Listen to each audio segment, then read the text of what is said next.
the Black Media Matter Studios. Thank you, Omar. It's a pleasure to be here. I've been watching your show for 2 years now, and so it's really nice to be here and to see all these lovely pictures in the background, all these beautiful memories.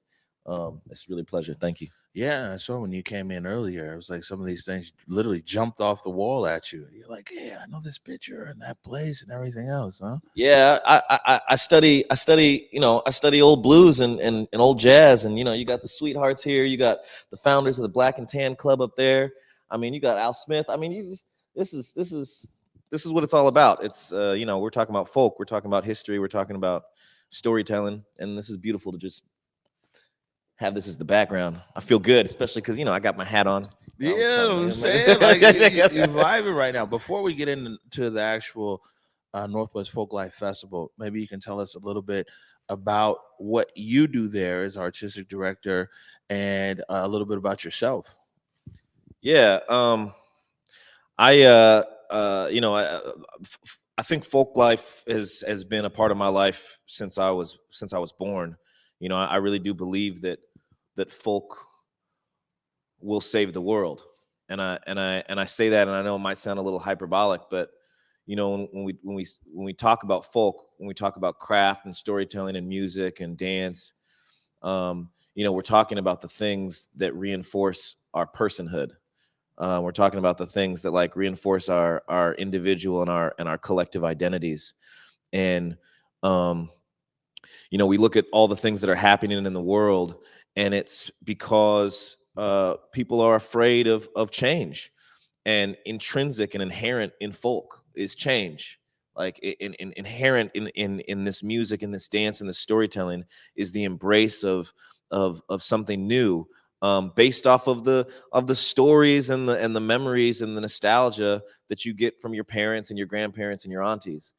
And so I translate that to my role at Northwest Folklife, because we have this 50-year organization that's been around, that over these 5 decades has been changing, and it's been growing, and it's including more and more of the growing amalgam of culture that is represented in the Pacific Northwest. And so I see my role as just being a facilitator to make that continue to perpetuate. Yo, so I would say this, right? It's real interesting. I'm glad that you guys are here today, and this amazing team over there. Your high level of intentionality and coming here and Converge. We partnered on a lot of different things. That workforce development, interns. You guys have actually been part and parcel of our growth here at Converge through that program. And I'm so thankful. Say that to everybody that Northwest Folklife has impacted Converge Media in a positive way. And you see for yourself here today how people have gone through your program in their real life, everyday skills. Top level director now. I'm saying, I'm saying. You know what I'm saying? Ain't no game. Well, you know what I'm saying? You go with the best of them. But one thing I wanted to bring up, and that a lot of black people don't think about, and when we say the word folk, a lot of time that throws us off, like, oh, that's not for us, this and that. But the especially around music and crafts as well, but folk and storytelling, part and parcel of black story and the black experience here in America.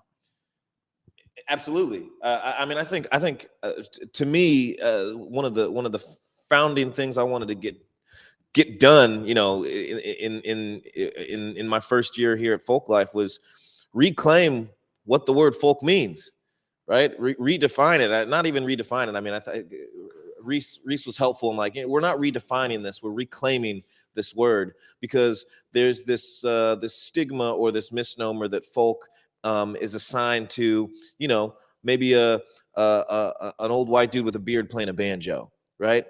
And that's not wrong, but it's not the whole picture. Folk music is an international folk in general is international. But before this, we were really talking about our experiences on the continent in Africa. And when I lived there, I was in a program called Chapao in Zimbabwe, and after school every day, I would go and I would practice marimba, and I would practice Shona, and I would practice mbira, and I would practice dance routines, and we would go and perform them in different schools. And like, that's the folk music. That's their folk. That's their storytelling. And it had a huge impact on me, because when I came, as I've lived in the United States, and I've been a musician for most of my life, studying roots and blues music, it's the same exact thing. It's a storytelling through experience. When we listen to old blues music, Mississippi John Hurt or Libby Cotton, they consider themselves folk musicians, not blues musicians. It was an industry, a music industry that tried to corner people into this name, right? But folk isn't a genre. It's a lifestyle. It's a I think like feeling. One, if you were to say in that category, although she went very mainstream, well, the mainstream picked up her music. She didn't go mainstream. Tracy Chapman. Yeah. All that we have is our soul. You know what I'm saying? Exactly. Yeah. Exactly. Man, we gonna have to do another show together. See, we on the club. We will sit here. We'll talk this all day. Man, now how does that translate over into Northwest Folklife Festival? And tell people what Folklife Festival is all about and what they can expect this year. Absolutely. I mean, all of that's been said. This year's cultural focus is called Metamorphosis, and that's intentional. Metamorphosis. How do we change? What happens in that chrysalis, in that cocoon, where a caterpillar turns into a butterfly? And so we really wanted to lean on the idea that over the past 2 years, everybody in this world has gone through some sort of change. Everybody in this world has had to adjust themselves, right? And so just as natural as folk dance, music, craft, whatever, goes through some sort of transition or transformation, I think it was really important for us at Folklife to come back as a festival, as a long time festival, as a very special festival for this city, and announce to the world that, like, even Folklife has gone through a metamorphosis, and we have realized and seen different ways and things that we need to do to transition ourselves into our next 50 years of Folklife. So Reese touched on some of these things earlier when we talked about creative economy and creative ecosystem. How do we become not just an organization that hosts a festival, but how do we get people to understand that we have year-long programming, and some of that programming is specifically catered to supporting and advocating for a creative economy. How do we engage even more than we do now in programming that's year-round, so that Folklife isn't just thought of as a 4-day festival, but really we are occupying 365 days a year, because that's how Folklife exists anyways. And also, how do we take advantage of this 2 years of like hyper speed learning into a digital and virtual element, and engage in that a little bit more? There's people that live a mile away from the Seattle Center that aren't able to get to the Seattle Center. And so to be able to have a digital virtual platform is a really important way for them to engage in our programming. Not to mention that last year, 2021, our virtual programming was seen in, over 58 countries, 900 cities around the world. So like, we can't turn away from the writing on the wall. And so we're going to have, partnering with Converge, we're going to be having a live stream of our mural stage for the festival, which I'm really excited about, that people are going to be able to, be there and see, one of our bigger stages live streamed. And that'll be on a channel on our website. We pre-recorded a bunch of videos in March. Of folks, so that people can see another channel. And then we're also going to have a film festival component, where we'll have over 25 films shown at the festival in person, and those films will also be shown virtually for that 1 day only. All right. See, now you see what he said there, be viewed on Converge. You know what I'm saying? Like, and that's a big deal for us. It's a big deal for us, Amari. It's a huge deal for us, and we appreciate it. Yeah, that's a big deal. Hey, intern Vaughn, look like you're gonna be busy, huh? My bad, man. My bad. So, man, tell everybody what the dates, the location of the in-person festival. It's going to be Friday, May 27th to Monday, May 30th, 11 a.m. to 10 p.m. Every day.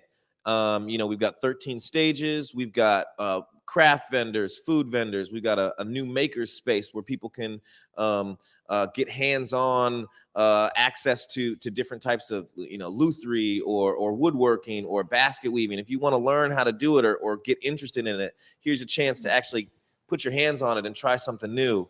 We're bringing David Rue and Randy Ford out to do a dandy show. Like, we're updating folk. Folk isn't just stuff that lives in the past, right?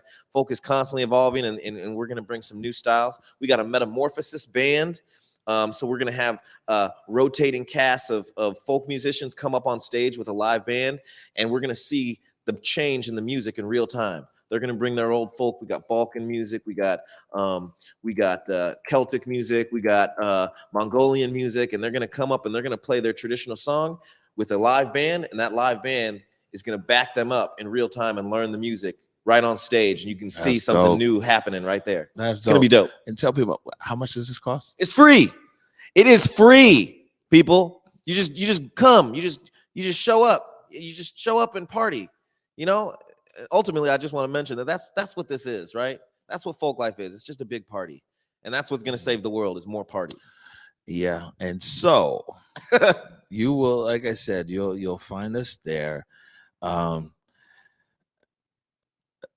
Those are 4 long days. It's 4 long days, but we listen. I ain't been on my feet that long, continuous days since the protest. I had to go and buy new shoes. But we're up for it, and it's gonna be an amazing experience, and be able to transmit this to the world. You know what I'm saying, and to our people all over the globe. Once again, for more information about the festival, let people know. You can go to our website, nwfolklife.org, for the organization. We have a festival specific website, nwfolklife.org/festival. We're going to have a mobile app available for download next week, so people can have direct contact to stages and artists. And please find us on Facebook and all the things, and of course tune in to Converge's YouTube page, where you'll be able to see the live stream of our mural stage, which is going to be really exciting. Super dope. Benjamin, promise me you're gonna come back and we're gonna talk about this. Talk about this piece by piece. Yeah, good stuff. We're gonna take a very